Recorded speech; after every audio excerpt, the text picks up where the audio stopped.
campaign trail. Weijia Zhang at the White House, thank you.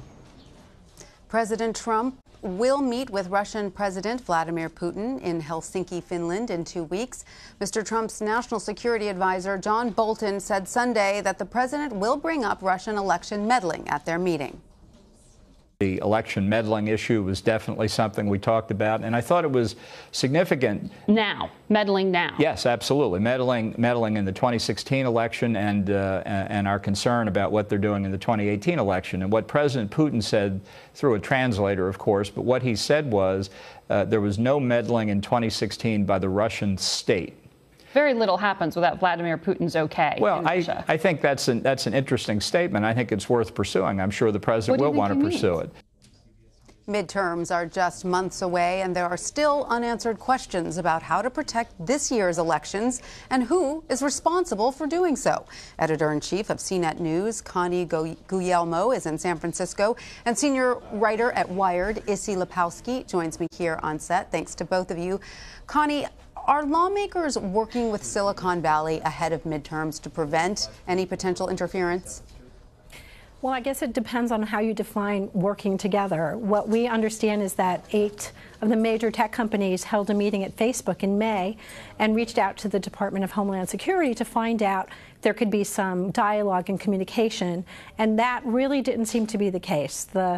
What we understand from the reports were, and again, this is just according to sources, nobody who was at the meeting spoke out, but the Department of Homeland Security was reluctant to talk about what kind of tactics or issues they were seeing ahead of the midterms, and that led to some frustration on the part of the tech companies who obviously want to know what they need to prepare for and to brace for. Yeah, which brings up the whole question of who's responsible here, right? I mean, who feels more responsible here, the tech companies or Congress? I feel like tech companies think they're responsible for what happens on their own platforms, but they're more than happy to point the finger at somebody else if they screw up on their platform. So, you know, they're dissatisfied with what Washington is bringing to them. They're saying, bring us more information, more intelligence, and they're also throwing each other under the bus. They're not working together. It's not a collaboration between all these tech companies. It is really every man for himself.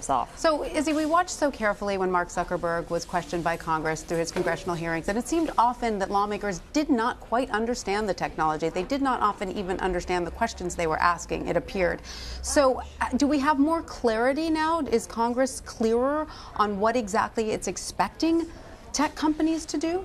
I really doubt it. There's been this sort of adversarial, antagonistic relationship between Washington and Silicon Valley, and we saw it obviously live in those hearings, but since then it's been going on in this sort of paper trail.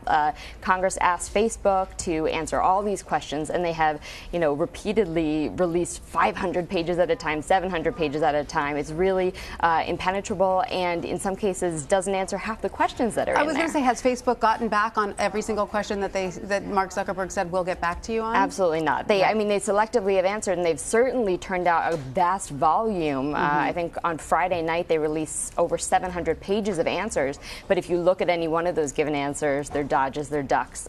We do learn more and more as these questions keep being answered, but I think there's certainly a lot more to dig through there. So, Connie, how important is it to bolster security ahead of midterms? As an outside observer of the tech industry, what do you think needs to happen? Well, we're talking about two things. We're talking about the threat to our election systems. That's vote tampering and state governments having their systems being tampered with and basically hacked. But the bigger issue, and the one that we saw in 2016, had nothing to do with hacking. It was misinformation and fake news and ads that were pretending to be, you know, about a certain cause, trying to sway public opinion. So one of them is actually a tech issue where you're preventing a hack, a cybersecurity threat. And we know that the government is working with states to try to bolster the systems to give people confidence that when they vote, that their vote is not going to be tampered with.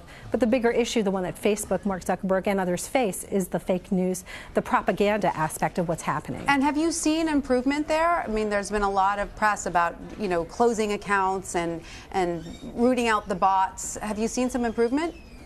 Well, we've seen some efforts. What we've seen are efforts around advertising, for instance, where Facebook, Twitter have said that they're going to crack down on advertisers, get more transparency and disclosure about who's advertising, who's paying for the ads. But that's only a small percentage of the fake posts and the misinformation that was spread. It was not all advertising. So baby step, but really still a massive issue. So you think the bots are still at it? Absolutely. Ugh. Absolutely. So, Izzy, what should President Trump talk about when he presses, or hopefully presses, Vladimir Putin on this issue? Should he press the Russian president on it? Absolutely. I mean, I think the fact that John Bolton is saying, oh, the president will look forward to doing that is sort of, it's a little too late for that, right? Like, we're almost 2 years out. And I want to go back to what Connie said. Yes, it's misinformation. Yes, it's fake news. But we did have some really big Russian-driven hacks during the 2016 election. The DNC was hacked. Hillary Clinton's campaign chairman was hacked. And those had very material impacts on the election. So I think that President Trump is going to have to look at both sides of this issue when he talks to Vladimir Putin. And looking at the upcoming elections, the midterms, is there any evidence that the Russians have been meddling already?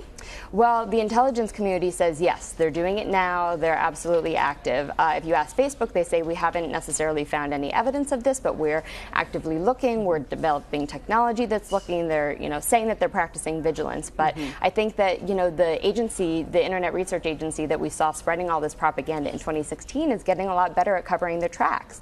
They're using technology that doesn't just show, where they're located. They're not paying in rubles. They're not. They're communicating in different languages. So I think that they're learning from the insights that we have learned from. Connie, is that what your reporting is telling you as well, that it's already happening? Yes, absolutely. And the intelligence agencies themselves here in the U.S. have said it's pervasive. So what 2016 was a test run to see how successful they could be with meddling and manipulation. And over the past 2 years, they've just continued to perfect. And as Izzy said, they've gotten better at hiding their tracks, which makes them more difficult to find and suss out, even from smart companies like Facebook and Twitter. And if you don't have the government telling you what they're seeing, and you don't have an administration that recognizes that it's a real problem that they need to address, then you're in a situation where we have to just really be cautious about what's happening before the midterm elections. Absolutely. Connie and Izzy.